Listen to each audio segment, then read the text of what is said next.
problema sa buong mundo pagdating sa bullying sa mga paaralan. More than 49,000 cases of bullying were reported to the Education Department from 2017 to 2020. Isang grade 10 student ang pinagbubugbog sa isang paaralan sa Isabela City, Basilan. Bullying. Bobo pangit tuwid mo tababoy payatot.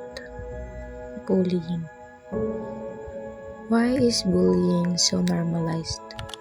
Bullying is a problem that can lead to social anxiety and depression. It makes people feel scared, lonely, and worthless. Every action has consequences. And if you did that, let your consequences remind you to change and do better. No one deserves to feel unsafe or unwanted in school or in the community. One day it can even create violence or turn someone into a murderer. Won't you regret that? So think before you act.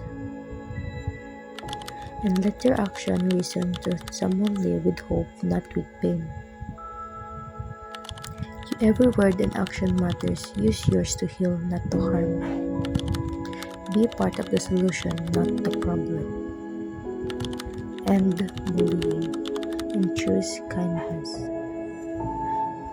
Stop bullying.